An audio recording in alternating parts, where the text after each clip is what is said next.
बेटी की परवरिश। जिंदगी किसी को किस मोड़ तक ला सकती है। एक दिन कविता अपने पति से कहती है, कौन है ये बच्ची, बताते क्यों नहीं, क्यों लेकर आए हो इसे यहाँ? कविता, ये मेरी बच्ची है। माँ पापा मेरी शादी शिवानी से करने के लिए मान नहीं रहे थे, लेकिन मैं उससे बहुत प्यार करता था। अब वो इस दुनिया में नहीं है, लेकिन सन्निका की जिम्मेदारी मेरी है। इसे मैं अपने पास ही रखूंगा। कविता ये देखकर सुनकर सन्न रह जाती है। कैसी बात कर रहे हैं आप? लोग क्या कहेंगे? मैं कैसे इस बच्चे के साथ जीवन चलाऊंगी? देखिए, इसे देखकर मुझे टेंशन हो रही है। आप इसे ले जाइए यहाँ से। मेरी भी तो बेटी है, मैं उसका हक कैसे मार दूं? दिनेश कविता को किसी तरह समझा लेता है। देखो सन्निका, ये आज से तुम्हारी माँ है, इन्हें तुम्हें माँ कहना है। कविता को तो सन्निका को देखना भी गवारा नहीं है, फिर वो उसकी माँ कैसे बन पाती? और शायद दिनेश भी ये हकीकत जानता था। कुछ साल बाद देखिए, अब राधिका बड़ी हो गई है, उसके लिए किसी अच्छे घर का रिश्ता देखिए ना। शादी तो करवानी है ना? हाँ, लेकिन सन्निका उससे बड़ी है, पहले तो उसकी शादी तय करेंगे ना। जमाना जानता है कि वो एक नाजायज लड़की है, कोई उससे शादी क्यों करेगा? वैसे भी आता है क्या उसे, जो कोई उसे अपने घर की बहू बनाएगा? तभी वहाँ सन्निका आ जाती है। पापा, मुझे स्कॉलरशिप मिल गई है, आगे का सारा खर्चा यूनिवर्सिटी वाले उठाएंगे। मैं कल ही वहाँ हॉस्टल में शिफ्ट हो रही हूँ। लो, सुना दिया ना फैसला। अरे अब क्यों शिफ्ट हो रही हो? पहले ही हो जाती शिफ्ट। दुनिया में यूं कालिक तो ना होती हमारी। क्या यार कविता, एक तो खुशी की बात है कि लड़की को कुछ आगे बढ़ने पढ़ने का मौका मिल रहा है, लेकिन नहीं, तुमको तो केवल ताना मारना ही आता है। जाकर देखो शिवानी क्या कर रही है। अरे हाँ, मैं शिवानी को दूध देना भूल गई, वो कैसे उठेगी? कविता को ये सुनकर गुस्सा आ जाता है। हाँ हाँ, अपनी किताबों से फुर्सत मिले तब ना। मेरी बेटी ना कुछ खाए ना कुछ पिए, यही तो चाहती हो तुम। सन्निका, जिसने कभी कविता से बात ही नहीं की थी, क्योंकि वो उसे हमेशा कोसती, वो वहां से बिना कुछ कहे निकल जाती है। खाना तो पूरा बन गया, अब जाकर आराम से पैकिंग करती हूँ, कल वक्त से निकल जाऊंगी। देखिए जी, वैसे तो ये लड़की मुझे एक आंख पसंद नहीं, अपने कमरे में पैकिंग कर रही है। अरे मुझसे तो कभी बात भी नहीं करती। आप साफ साफ बोल दीजिए उसे कि घर से जाएगी तो सारा काम कौन करेगा? उसकी माँ।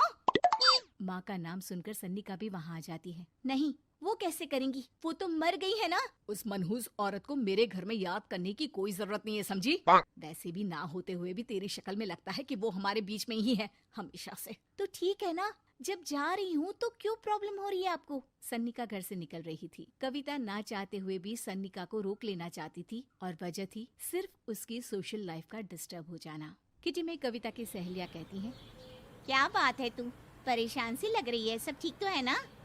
क्या हुआ, उस सन्निका ने फिर कोई तमाशा किया क्या? अरे नहीं नहीं, चली गई, वो तो ऑक्सफोर्ड की कोई एनजीओ है, उसकी स्कॉलरशिप मिली है। मेरा भाई बता रहा था कि उसका तो फ्यूचर ब्राइट है। अरे चल ना, तुझे क्या, तेरा तो पीछा छूटा उससे। अरे कैसे क्या नहीं, घर का सारा काम करती थी। इसकी छोटी बेटी को भी तो उसी ने संभाला था। याद है, उसकी छोटी बेटी का जो केस हुआ था, वो भी अपने सर ले लिया था। हाँ, तो बदले में सारा खर्चा भी तो हम लोग ही उठा रहे थे ना। और पता है, वो मुझसे बात भी नहीं करती, जैसे पता नहीं मैं ही उसकी माँ के मरने के लिए जिम्मेदार हूँ। अरे खुद को क्यों दोष दे रही है? तूने जो किया शायद कोई नहीं करता। कविता को समझ में नहीं आ रहा था कि उसके साथ ऊपर वाले ने ऐसा क्यों किया। वो शाम को घर आती है। आज तो बहुत खुश होगी तुम, एक बला से छुटकारा मिला ना तुमको। बेचारी की जिंदगी नरक बना कर रखी थी। वो तो कहते हैं ना, ऊपर वाला सब देखता है। देखो, चुन लिया उसने अपना रास्ता। कविता का मन तो करता है कि वो पति को सब कुछ सुना दे, लेकिन सामने सास खड़ी होती है।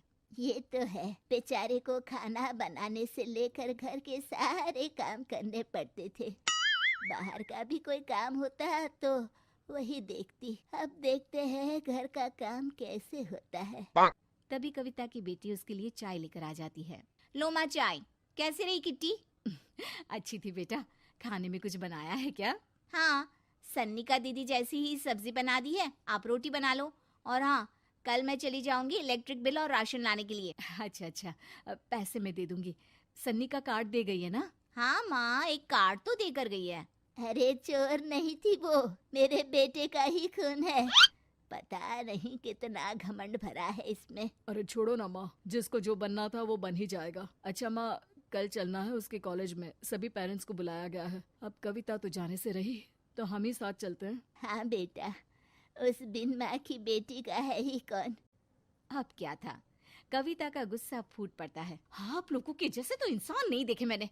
अरे मेरे सामने ही अपनी नाजायज बेटी को लाकर बिठा दिया। रोज मैं उसे देखती तो एहसास होता कि कैसे आपने मुझे इतना बड़ा धोखा दिया। जरा सोचिए तो, अगर ऐसा ही कुछ मैंने किया होता तो। अरे रहने दे, क्या नहीं किया तूने उसके बदले में। उस मासूम के साथ क्या क्या करती थी सब जानते हैं हम। अरे छोड़ो ना माँ, ये तो एक बात लेकर बैठ जाती है। चलो सोने चलते हैं। अगले दिन दिनेश और उसकी माँ सन्निका के कॉलेज में जाते हैं। कैसी हो बेटा? मेरा नाम रोशन करना। जरूर पापा। ये ले बेटा, पैसे रख ले। नहीं, वो कविता ने काट दिया है। अरे बेटा, वो माँ है तुम्हारी, उसका नाम क्यों लेती हो? अरे हटाओ भी, क्या ही क्या है उसने इसके लिए, क्यों माँ बोले। तभी वहाँ सन्निका की टीचर आ जाती है। सन्निका की माँ नहीं आई? जी नहीं, वो घर में बेटी है ना, सबका एक साथ आना तो मुमकिन नहीं था। तो उन्हें भेज देते, हम सभी उनसे मिलना चाहते हैं। मानना पड़ेगा, बहुत अच्छी तरह से पाला है उन्होंने अपनी बेटी को। क्या घर का काम, क्या बाहर का, कॉन्फिडेंस तो कूट कूट कर भरा है। पैसे रुपये के लिए भी इसे किसी का मुंह नहीं देखना पड़ता। स्कूली शिक्षा भी लाजवाब है। पिता और दादी को एहसास होता है कि जिस कविता के पालन पोषण पर उन्हें हमेशा से शक रहा, वो सन्निका के भविष्य के लिए किसी वरदान जैसा साबित हुआ।